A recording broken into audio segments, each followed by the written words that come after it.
आज हम जिस दुनिया में जी रहे हैं वह कुछ दशकों पहले तक सिर्फ एक कल्पना हुआ करती थी। अगर हम बीते कुछ सालों में हुई प्रगति पर नजर डालें तो यह सोचना वाकई रोमांचक है कि अगले 30 सालों में हमारी जिंदगी कैसी दिखेगी। इस उत्सुकता को शांत करने के लिए मैंने 2050 में जीवन कैसा होगा इस पर थोड़ा रिसर्च किया और कुछ ऐसी टेक्नोलॉजी के बारे में जाना जो आपको हैरान कर देगी। आइए मैं आपको भी इसके बारे में बताता हूँ। Nano technology. पिछले कुछ वर्षों में वैज्ञानिकों ने नैनो टेक्नोलॉजी के क्षेत्र में बड़ी प्रगति की है और इसके कई नए उपयोग खोजे हैं। नैनो टेक्नोलॉजी में वो क्षमता है कि यह हमारे जीवन को पूरी तरह बदल सकती है।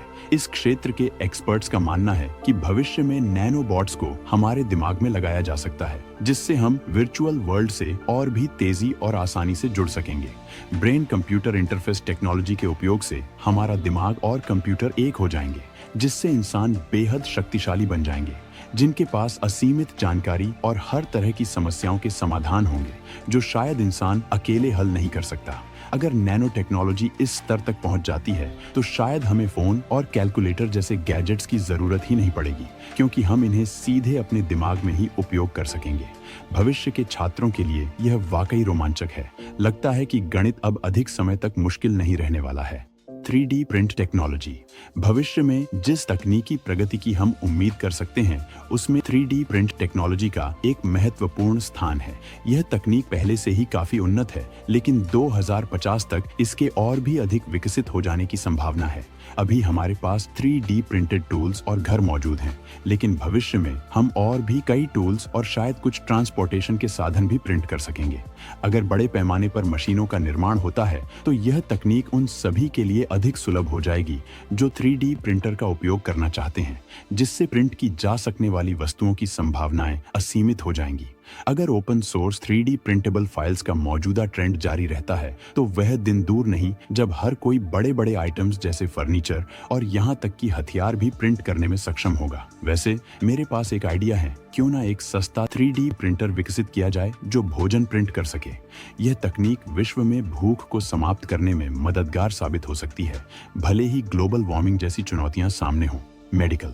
अब हम मोबाइल फोन्स के अंत से मृत्यु के अंत की ओर बढ़ते हैं, यानी हो सकता है कि 2050 तक किसी व्यक्ति की मृत्यु होना सिर्फ अतीत की बात बन जाए। BCI टेक्नोलॉजी के माध्यम से मस्तिष्क को कंप्यूटर से जोड़ा जाएगा, जिससे हमारे मस्तिष्क में संग्रहित जानकारी को कंप्यूटर फाइल्स की तरह हार्ड डिस्क में ट्रांसफर किया जा सकेगा। इसका मतलब यह है कि हमारी यादें, अनुभव और डेटा को फिर से प्राप्त किया जा सकेगा और इसे किसी दूसरे जीव या शायद एक एडवांस्ड ह्यूमनॉइड रोबोट में अपलोड किया जा सकेगा। इसी तरह जो लोग अधिक बुद्धिमान और ज्ञानवान होंगे उनके दिमाग को इस टेक्नोलॉजी के माध्यम से संरक्षित किया जा सकेगा, जिससे वे इनोवेशंस पर काम करना जारी रख सकें। मेडिकल फील्ड में एक और बड़ा सुधार यह हो सकता है कि गंभीर बीमारियों जैसे कैंसर का पूरी तरह से इलाज संभव हो जाएगा। हालांकि इस विकास का एकमात्र नुकसान यह हो सकता है कि जब कोई नई तकनीक पहली बार आती है तो वह काफी महंगी होती है, जिससे आम लोगों को इस लाइफ सेविंग टेक्नोलॉजी तक पहुंचने में थोड़ा समय लग सकता है। ट्रांसपोर्टेशन। एक और क्षेत्र जिसमें भारी विकास होगा वह है ट्रांसपोर्टेशन। 2050 तक परिवहन में बड़े बदलाव देखने को मिलेंगे।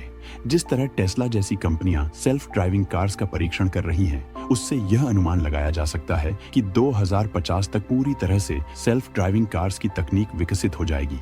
ऐसे सेल्फ ड्राइविंग वाहनों के कुछ फायदों पर नजर डालें तो ट्रैफिक से संबंधित मौतों में काफी कमी आएगी, क्योंकि ये वाहन ट्रैफिक कंट्रोल सिस्टम के साथ तालमेल बिठाकर काम करेंगे।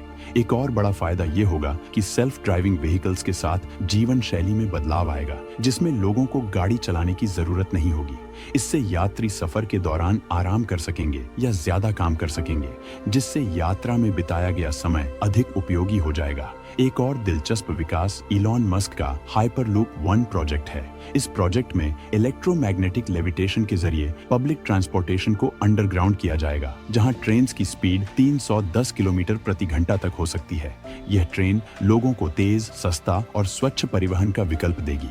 और अगर ज्यादातर लोग इस सिस्टम का उपयोग करेंगे तो ट्रैफिक से संबंधित घटनाएं भी काफी कम हो जाएंगी। रमी खेलने वालों के लिए सबसे बढ़िया ऐप है Rummy.com। और मैं बताता हूँ, ये फ्यूल। भविष्य में ट्रांसपोर्टेशन के लिए उपयोग होने वाला ईंधन पूरी तरह से रिन्यूएबल एनर्जी पर आधारित होगा।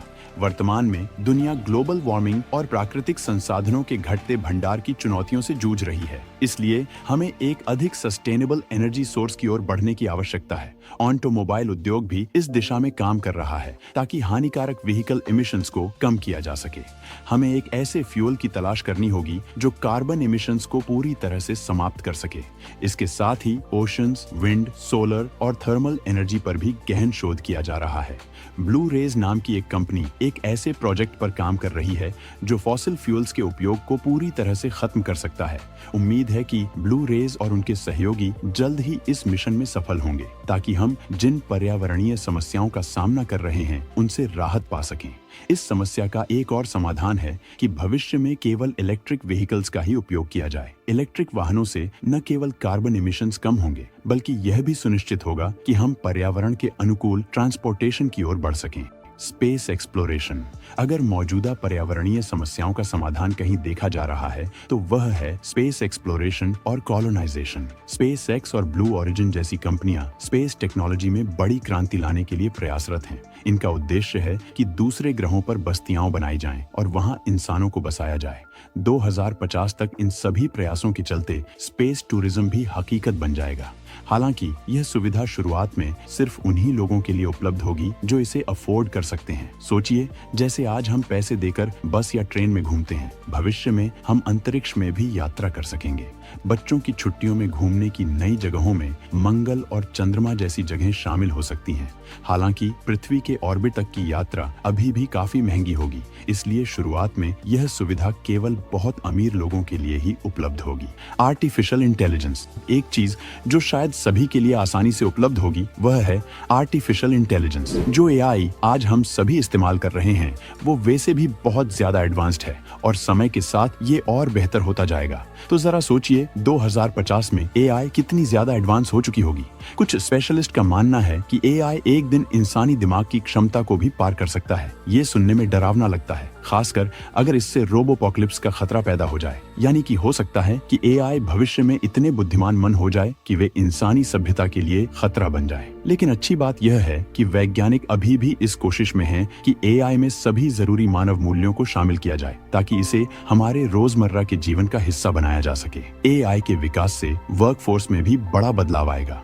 इसके साथ ही जॉब मार्केट में भी भारी परिवर्तन देखने को मिलेगा।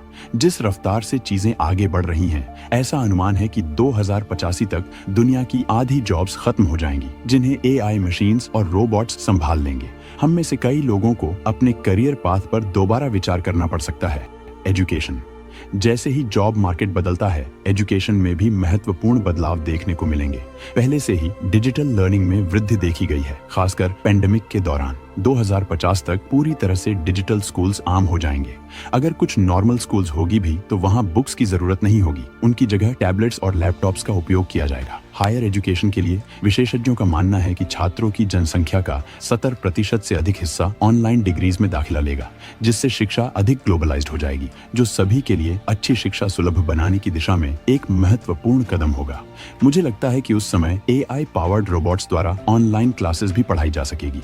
रोबोट्स ही कोर्स मटेरियल तैयार करेंगे, लेक्चर्स देंगे और असाइनमेंट्स की जांच भी करेंगे। The metaverse. अब हम द मेटावर्स पर आते हैं। फेसबुक सीईओ मार्क जकरबर्ग द्वारा इसकी घोषणा के बाद वर्चुअल रियलिटी और एआई को हमारे दैनिक जीवन में शामिल किया गया है, विशेषकर सोशल मीडिया जायंट के माध्यम से। कुछ लोग द मेटावर्स के बारे में ज्यादा नहीं जानते। आइए मैं आपको इसके बारे में समझाता हूँ। द मेटावर्स एक virtual reality computer generated environment है, जिसमें आप एआई वाले सॉफ्टवेयर के माध्यम से दूसरे यूजर्स के साथ इंटरैक्ट कर सकते हैं। ये सिमुलेशन के जैसे होगा, जिसमें यूजर्स को रिप्रेजेंट करने वाले एवेटार्स होते हैं। जैसे जैसे मेटावर्स के फंक्शंस और विकसित होते जाएंगे, 2050 तक यह एक फुल वर्चुअल एक्सपीरियंस प्रदान करने में सक्षम होगा, जिसमें शॉपिंग से लेकर ट्रैवल तक शामिल होगा और आपको कहीं नहीं जाना होगा। सब आपके घर बैठे हो जाएगा। लोग अपनी वर्चुअल एक्सपीरियंस को दुनिया के साथ साझा करने का विकल्प चुन सकेंगे। कल्पना कीजिए कि आप अपने पसंदीदा हॉलिडे डेस्टिनेशन की यात्रा कर रहे हैं अपने परिवार के साथ। केवल आप शारीरिक रूप से वहां नहीं हैं, लेकिन आपकी आंखों के सामने वही जगह होगी और आप वहां के वातावरण को महसूस भी कर पाएंगे। यही द मेटावर्स प्रदान करेगा। इस बारे में मुझे ऐसा लगता है कि जितना हम ऑनलाइन एक दूसरे से जुड़ते जाते हैं, उतना ही हम शारीरिक रूप से एक दूसरे से दूर होते जाते हैं। मनी। अगली चीज है मनी यानी पैसा। हालांकि हम 2050 में भी पैसे का उपयोग करेंगे, लेकिन एक चीज जो पिछले कुछ वर्षों में कम होती जा रही है वह है कैश। हो सकता है कि कैश 2050 में उपयोगी न हो। एआई और डिसेंट्रलाइज्ड फाइनेंस के कारण सभी ट्रांजैक्शंस वर्चुअली की जाएंगी और फाइनेंशियल ट्रांजैक्शंस के नए मोड्स उभरेंगे। जैसे ही दुनिया धीरे धीरे इन तकनीकों को अपनाना शुरू करेगी, हमें शायद अपनी ग्रोसरी शॉपिंग भी खुद नहीं करनी पड़ेगी, जिससे ट्रेडिशनल पेपर और प्लास्टिक मनी और भी कम उपयोगी हो जाएगी। जैसे टेस्ला जो जरूरत के अनुसार अपने कार पार्ट्स का ऑर्डर करती है, वैसे ही हमारे ऑटोमेटेड पैंट्रीज और रेफ्रिजरेटर्स हमारी ग्रोसरीज ऑर्डर कर सकते हैं। यानी कि आपका फ्रिज खुद ही देख लेगा कि किस चीज की कमी है और उसे ऑर्डर कर देगा। होम अप्लायंसेस के ऑटोमेशन की बात करते हुए 2050 के होम्स भी पूरी तरह से ऑटोमेटेड होंगे, स्मार्ट होम्स। हालांकि स्मार्ट होम्स पहले से ही हमारे जीवन का हिस्सा हैं, लेकिन अगले कुछ दशकों में इसमें जो डेवलपमेंट्स होंगे वे मौजूदा तकनीक से कहीं आगे होंगे। 2050 के स्मार्ट होम्स में पूरी तरह से एआई ड्रिवन फंक्शंस होंगे जो बिना किसी कमांड के आपके मूड्स और जरूरतों को समझ लेंगे। इसके अलावा इंटरैक्टिव होलोग्राम टेलीविजन भी होंगे, जिसका मतलब है कि आप सिर्फ वर्बली अपने होलोग्राम टीवी को बुला सकते हैं और वह आपके सामने आ जाएगा। सबसे अच्छी बात यह होगी कि आपको कभी भी रिमोट ढूंढने की जरूरत नहीं पड़ेगी, क्योंकि आप टीवी को अपने माइंड से कंट्रोल कर सकेंगे, जैसे कि हमने इस वीडियो की शुरुआत में नैनो टेक्नोलॉजी के बारे में बात करते हुए बताया था। तो इस वीडियो में हमने देखा कि 2050 में हमारा भविष्य कैसा होगा। एक बात तो तय है कि जिस रफ्तार से टेक्नोलॉजी आगे बढ़ रही है, मुझे कोई शक नहीं है कि 2050 तक दुनिया बहुत बदल चुकी होगी। लेकिन इसके साथ ही 2050 तक हमारे सामने एक बहुत बड़ी समस्या आएगी। अगर इसका हल नहीं मिला हो, इंसानी सभ्यता का बचना नामुमकिन है। अगर आप इस बारे में जानना चाहते हैं तो इस वीडियो को एक लाइक और चैनल को सब्सक्राइब करके आपके सामने आई इस वीडियो पर क्लिक कर दीजिए। साथ ही कमेंट्स में जरूर बताएं कि आपको ये वीडियो कैसी लगी। मिलते हैं किसी और वीडियो में, तब तक के लिए धन्यवाद।